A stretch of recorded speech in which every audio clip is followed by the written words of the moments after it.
Isang mapagpalang araw po sa ating lahat. Ako po si Junella Bianca de Aguilar at ito po ang aking Day 256 Devotion para sa ating 365 Daily Devotion na pinamagatang Ano ang gagawin ng Diyos sa mga kurakot? At ang topic natin ngayon ay sins. Sin?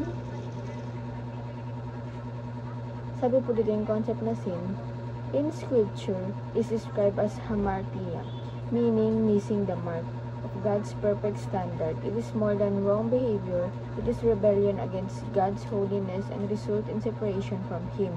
God is just and will not leave the guilty unpunished.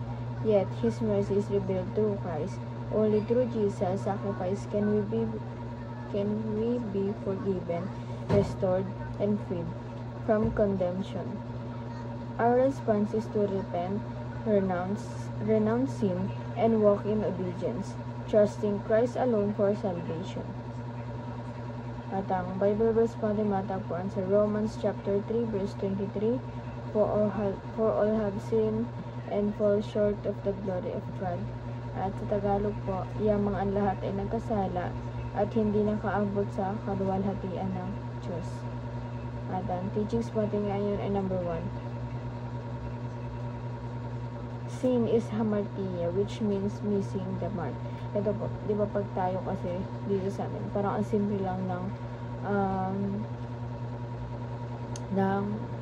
meaning or kahulugan ng sin, which is kasalanan. Pero sa Greek word po yung sa kanila yung ibig sabihin ay hamartia, ibig sabihin ay missing the mark, ibig sabihin parang kasi diba parang malaki talaga yung kalakip na kasalanan na ginawa mo.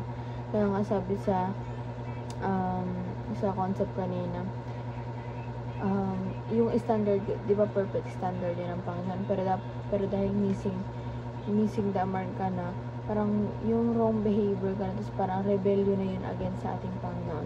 And sabi nga yung dark, diba, yun nga, an example kayo na parang hinihit mo yung bullseye pero hindi mo siya main kasi missing, may nami-miss ka na, may na-miss ka ng mark, which is yung ginawa nating kasalanan. And number 2 po, God will not leave the guilty go unpunished. Ito po, parang sa akin, diba, talamak talaga ngayon yung topic na sa corrupt. And ganun din sa ibang bansa. Parang sa tingin natin bakit yung lavish style na sinasabi, yung pamumuhay nila. Parang kalate hindi sila pinaparusahan ng ating Panginoon. Pero hindi yun nahayaan ng Panginoon na walang tawag dito,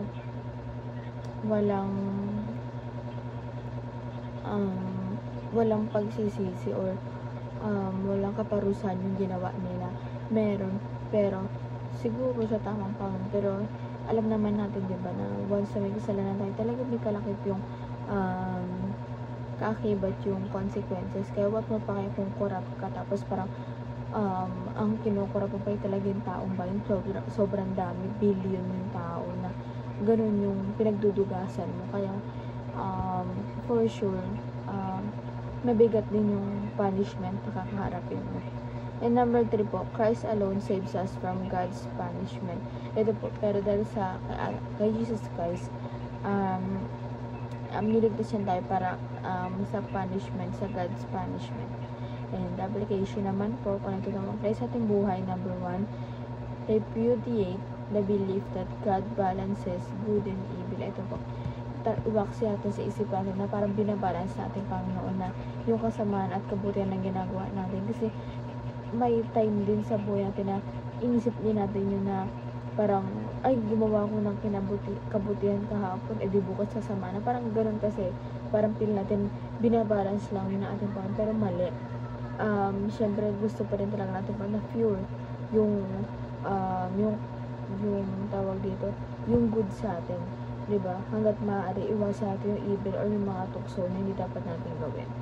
And number 2 po, remember that all sins has a day of reckoning. Ito po, lahat po talaga pagkakasala, lahat may hangganan yun. Lahat may hangganan yun na makapupunta rin tayo sa punishment and sa judge day. Ito po talaga mabigat yung judgment day kasi doon na talaga isasala kung tayo ba talaga yung makasalanan or kung may Diyos ba tayo sa puso natin, sa buhay natin. And number 3 naman po, renounce all sins and pray for spiritual breakthroughs. Ito po, yung mga kasalanan natin talagang isuko na natin yun sa ating Panginoon. Hindi lang isuko pagkos tawag dito. Sabihin natin sa ating Panginoon lahat ng pagkakasalanan natin, isuko natin i-surrender natin sa Kanya. Para sa ganun kasi yun naman talaga gusto natin pa na sabihin natin, aminin natin. Kasi kung sa ibang tao natin maamin, dapat sa ating Panginoon at sa sarili natin maamin natin yun. And di lamang po ang aking devotion ngayong araw. Sana po magtutunan kayo at huwag mo tayong kalimutan na i-share sa ating mga mahal sa buhay, and God bless po sa ating